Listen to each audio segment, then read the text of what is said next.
மிகு சசிரேகா, அது இது போன்ற ஊகங்களாகத்தான் பேச வேண்டி இருக்கும் என்பதற்காக தான் தொகுதி பங்கீடு அப்படின்றது வந்து அதிகாரப்பூர்வமாக தொடங்காமலேயே இருக்கு அப்படின்னு புரிஞ்சுக்க வேண்டியிருக்கா? அனைவருக்கும் வணக்கம். இல்லை, நீங்கள் இந்த தலைப்பை எனக்கு தெரிஞ்சு இன்னைக்கு குழப்பத்தை தீர்க்குமா ஸ்டாலினின் சந்திப்புகள், தாக்கத்தை ஏற்படுத்துமா என்டிஏ கூட்டணின்னு தான் வச்சிருக்கணும். ஏன்னா குழப்பம் எங்கே இருக்கிறது? உங்க பரிந்துரைக்கு நன்றி மேம். சொல்லுங்க. இன்னைக்கு இருக்கிற கல நிலவரம் அதுதான். அது அப்படி வச்சிருந்தா ரைட்டோ அப்படி நான் பரிந்துரையெல்லாம் பண்ணலை. கல நிலவரம் அதுதான். தலைப்பு வைக்கிறது உங்கள் விருப்பம், உங்கள் உரிமை. அதுதான் ஆக்சுவலி இன்னைக்கு நடக்கக்கூடிய தலைப்பாக வச்சிருந்தா தான் சரியாக இருந்திருக்கும். இப்படி நீங்கள் எப்படி சொல்கிறீங்க? அதாவது இந்த கூட்டணியில் எவ்வளவு குழப்பங்கள் இருக்கின்றன, இது எப்படி என்ன தாக்கத்தை அவர்கள் ஏற்படுத்துவார்கள் நினைக்கிறீங்க? காங்கிரஸ் எடுத்துக்கோங்க. இப்போ சார்பிட்டு சொன்னார், பிரணாப் முகர்ஜி ஒரு விஷயத்த சொன்னார் அப்படின்னு சொன்னார். இப்போ KN நேரு கூட தான் ஒரு விஷயத்தை பேசினார். மிக மூத்த அமைச்சர். இன்னைக்கு சீட் ஷேரிங்லேருந்து எல்லாத்துலேயும் பேச்சுவார்த்தையிலேருந்து உட்காந்துட்டு இருக்காரு. ஒரு போலீஸ் நினைத்தால் ஒருத்தரை நல்லவராகவும் ஆக்கலாம், கெட்டவராகவும் ஆக்கலாம் அப்படின்னு KN நேரு அவர்கள் சொல்கிறாரு. ஒரு எல்லாரையும் ஒரு பொதுவெளியில் ஒரு மீட்டிங்கில் வச்சுட்டு பேசுகிறாரு. அப்போ அந்த போலீஸ் தான் இன்னைக்கு சும்மா இருக்கிறவங்களெல்லாம் வந்து கஞ்சா கேஸ் போட்டுருவேன் மிரட்டுறதும், நிஜமாகவே கொலை செய்தவர்களையும் கஞ்சா வழக்கில் இருப்பவர்களையும் தப்பிக்க வச்சுட்டு இருக்கிறதும், இந்த பாலியல் குற்றவாளிகளை தப்பிக்க வைக்கிறதும், அதனால தான் இந்த ஆட்சி அவலமா அப்படின்னு நம்ம எடுத்துக்கலாமான்றது ஒரு கேள்வி. இன்னொன்று காங்கிரஸ் எடுத்துக்கோங்க. காங்கிரஸ் வந்து இன்னைக்கு பரப்புரைக்கு வந்துட்டீங்க மேம். நம்ம தேர்தல் வியூகம் பத்தி பேசிடலாம். அதை தான் சொல்றேன். அவர் சொன்னார் இல்லையா, அப்படி அன்னைக்கு பேசினார்கள்னு. அதெல்லாம் நம்ம எடுத்துக்க முடியாது. அப்படி இருக்கலாமோ இப்படி இருக்கலாமோ அப்படி ஒரு பதில் சொல்றேன் நான், என்னுடைய கருத்தை. அதே போல இன்னைக்கு காங்கிரஸை பொறுத்த வரைக்கும் லெட்டர் அண்ட் ஸ்பிரிட்னு ஒரு லீகல் டேர்ம் இருக்கு. அதாவது எழுத்து வடிவமாக இருக்கிறது, ஆனால் எண்ணத்தில் இல்லை. அதுதானே இன்னைக்கு அந்த கூட்டணியில எல்லாருக்குமே நடந்துகிட்டு இருக்கு.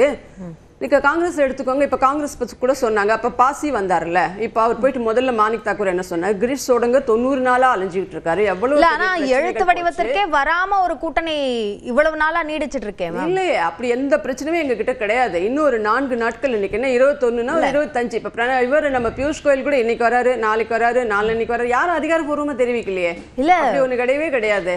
எல்லாமே நீங்க தான் போடுறீங்க. பேச்சுவார்த்தை தொடங்கினாதான் மேம் சிக்கலே வருமா வரலையா அப்படின்றதே தெரியும். யார் சொன்னது தொடங்கலன்னு? எல்லாமே முடிஞ்சிருச்சு. 4 நாட்கள்ல அடுத்த வாரத்துல வேட்பாளர் லிஸ்டோட எங்கள் வரப்போகுது. அப்ப டெல்லியில தான் பேச்சுவார்த்தை நடந்ததா? கிடையாது. இல்ல, இப்ப டெல்லியில தான் பேச்சுவார்த்தை நடந்ததா? டெல்லியில எதற்காக நடக்கணும்? டெல்லியில இப்ப போனது எங்களுடைய வியூகங்களுக்காக போயிருக்கலாம். பல்வேறு விஷயங்கள் இருக்கின்றன. அங்க போய் பேச்சுவார்த்தை. அப்ப இங்கெல்லாம் வந்தாங்களே. அப்போ வந்து இப்ப அமித்ஷா அவர்கள் பலமுறை வந்தார், பியூஷ் கோயல் அவர்கள் பலமுறை வந்திருந்தாரு. எல்லாமே பேசி முடிக்கப்பட்டு விட்டது. இவங்க சொல்லலாம், இவங்க ஆசையை அவர்கள் பேசலாம். இன்னைக்கு அது உரிமையை சொல்றதுக்கும் ஆசையை சொல்றதுக்கும் எல்லாருக்கும் ரைட் இருக்குல்ல. வெதர் இட் மைட் பி பத்திரிகையாளர்களாக இருந்தாலும் சரி, திமுக காரங்களாக இருந்தாலும் சரி, ஏன்னா இன்னைக்கு எதிர்க்கட்சிகள் பேசவே மாட்டாங்க. ஏன்னா அவங்களுக்கே இத்தனை குழப்பங்கள். இன்டாக்ட் கூட்டணி கொள்கை கூட்டணின்னு சொன்னாரு. அந்த கொள்கைக்காக வேங்கை வயல்ல இருந்து 100 பேர் கள்ளக்குறிச்சியில செத்தது வரைக்கும் முட்டு கொடுத்த விசிகாவா இருக்கட்டும், கம்யூனிஸ்டா இருக்கட்டும், இன்னைக்கு திருப்தியா இருக்காங்களா? ஒரு நிமிஷம். முந்தானேத்து வரைக்கும் திமுக கூட்டணியில இருந்த பிரச்சனைகள் பத்தி இவ்வளவு நேரம் நம்ம பேசிட்டோம். இப்ப தேசிய ஜனநாயக கூட்டணியில இருக்கிற பிரச்சனையே நான் பேசணும்னு நினைக்கிறேன். நான் அதை பேசுறதுக்காக தான் வந்திருக்கேன். எனக்கு இருந்தாதானே நான் பேசுவேன் பிரச்சனையை பத்தி. என்னோட கேள்வியை நீங்க கேட்டுக்கிட்டீங்கன்னா உங்களுக்கு ஈஸியா இருக்கும். அதாவது என்னன்னா, ஏசி சண்முகம் 5 தொகுதிகள் வேணும் அப்படின்னு சொல்லி திரு எடப்பாடி பழனிசாமி கிட்ட கேட்கிறாரு. அவர் நான் பாஜக கிட்ட பேசிட்டு சொல்றேன் அப்படின்னு சொல்றாரு. இல்ல, அப்ப யாரு கூட்டணிக்கு தலைமை? ஏசி சண்முகம் அப்படி பேட்டி கொடுத்திருக்காரு மேம். நீங்க அதுக்கு முன்னாடி என்ன சொல்லிட்டு இருந்தீங்க? எல்லாருக்குமே டெல்லி தான் பிரிச்சு கொடுக்குது, அமித்ஷா தான் பிரிச்சு கொடுக்குறாரு, அப்படித்தானே பேசிட்டு இருந்தீங்க. இப்ப இதையாவது ஒத்துக்கிறீங்கல்ல? இப்பயும் அதுதானே நடக்குது. இல்ல, அப்படி கிடையாது. அவர்கிட்ட பேசிட்டு சொல்றேன், இவரே முடிவு பண்ணிடுவாங்க. அது எப்ப எந்த இடத்துல வந்தது அந்த மாதிரி? நான் அவரிடம் பேசிட்டு சொல்றேன் எங்க தலைவர் சொன்னாரா? EPS சந்தித்த பிறகு ஏசி சண்முகம் பேட்டியாவே கொடுத்திருக்காரு, ஆன் ரெக்கார்ட். கிடையாது. இல்ல, அப்படி கிடையாது. அது வந்து எங்க பொதுச் செயலாளர் அந்த மாதிரி சொன்னாதான். அது வந்து பல்வேறு விஷயங்களுக்கு அப்புறம் முடிவு பண்ணி எவ்வளவு வர்றதுன்றது தான் உங்களுக்கு நம்பரா இருக்கணுமே தவிர அவங்க சொன்னாங்களா இவங்க சொன்னாங்களான்றதுல இதை பத்தி தானே நம்ம பேசிதான் ஆகணும். இங்க இருக்க குழப்பங்கள் பத்தி தானே நம்ம பேச முடியும். முடிவுங்கிறது தான் தமிழ்நாட்டிலயா டெல்லியிலயான்னு கேக்குறேன். இல்ல, நீங்க என்ன ஒரு கேள்வி கேட்டுடுறீங்க. ஆனா நீங்க நிறைய கேள்வி குறுக்கிட்டு இப்ப 2 பேர் பேசினாங்க, அமைதியா கேட்டே வேற டிவைட் ஆகி போகும்போது எங்க கிட்ட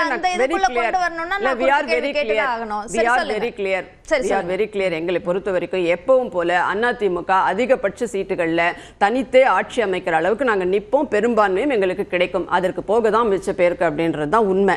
எங்களை பொறுத்த வரைக்கும் 20, 23 அன்னைக்கு 63 நாயன்மார்கள் கொடுத்துட்டு இன்னைக்கு வந்து அது இல்லை இது இல்லைன்ட்டு 28+1 1 கொடுக்குறது. அதுதான் இப்போ நான் கேட்க வந்தேன். அப்போ அந்த 28+1 நீங்க ப. சிதம்பரம் அவர்கள் யூபிஏ கவர்மெண்ட்ல உங்க ஊழல்களை காட்டின உடனே உள்ள நாங்களாம் அப்ரூவரா மாறுவோம்னு சொன்ன பின்னாடி கொடுத்துட்டீங்களான்ற சந்தேகமும் வரதானே செய்கிறது.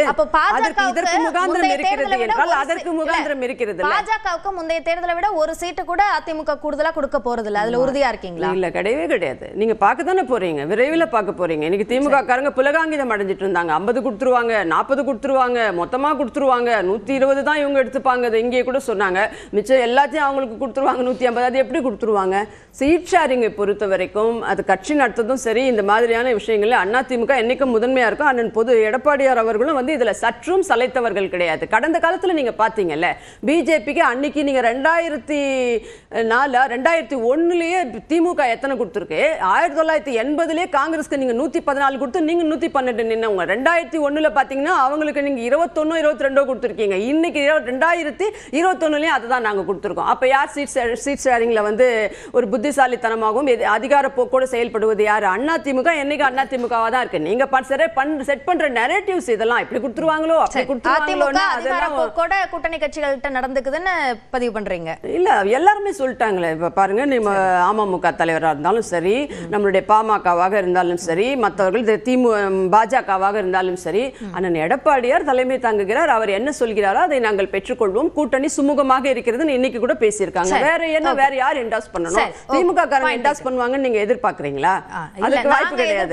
நாங்க எதிர்பார்க்கல. எங்களோட கேள்வியை தான் முன்வைக்கிறேன். சரி, நன்றி. கிரீஷ் சோடங்கர் அந்த ஒரு விஷயங்கள் மட்டும் நான் சொல்லிட்டு முடிச்சிடுறேன். சோடங்கர் போன்றவர்கள் நான் இதை ஏற்றுக்கொள்ளவில்லை, மனதளவில் ஏற்றுக்கொள்ளவில்லை. மாணிக் தாக்கூர் நேத்து பேசுறாரு, எங்களை மரியாதையா நடத்தினா நாங்க மரியாதையா இருப்போம் அப்படின்னு. விசிக இன்டாக்ட் கூட்டணி சொன்ன நீங்க, கொள்கை கூட்டணின்னு சொன்ன நீங்க, உங்களுடைய எல்லா கொள்கைகளையும் அவர்களுக்கு விசிகாவா இருந்தாலும் கம்யூனிஸ்டுகளாக இருந்தாலும் மாற்று உங்களுடைய கொள்கையினுடைய அளவியலே தூர திமுகவுக்கும் இவர்களுக்கும் அத்தனை அநியாயங்கள் நடந்த போதும் அமைதியாக சொல்லவும் முடியாம மெல்லவும் முடியாம திருடனுக்கு அந்த வார்த்தைகளுக்கு நான் பயன்படுத்த விரும்பல. அந்த மாதிரி அமைதியாக இருந்தவர்கள் முந்தானேற்று வரைக்கும் இருந்த பாஜகவை ஆதரித்த தேமுதிகவுக்கு முதல்ல இப்படி +1 கொடுத்து முடிக்க வேண்டிய அவசியம் என்ன? இந்த கூட்டணி எப்படி ஜெல்லாகும் கிரவுண்ட்ல? Okay, point taken.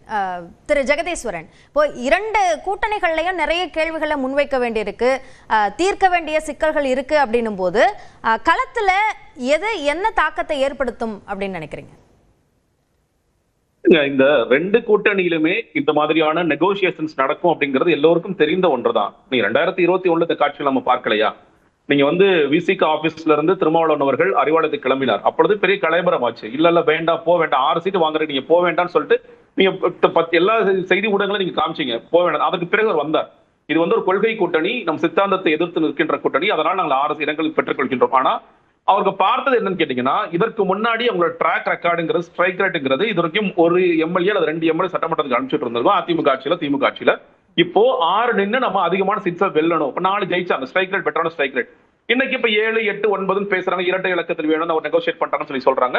அதுக்கு உண்மையில டிசர்விங்கா, கண்டிப்பா டிசர்விங்கா, அதுல யாருக்குமே மாற்று கருத்து இல்லை. இன்னைக்கு விசிகவிற்கு போன வாட்டி கொடுத்ததோட அதிகமான இடங்களை கொடுக்க வேண்டுமா? ஆம், கொடுக்க வேண்டும்.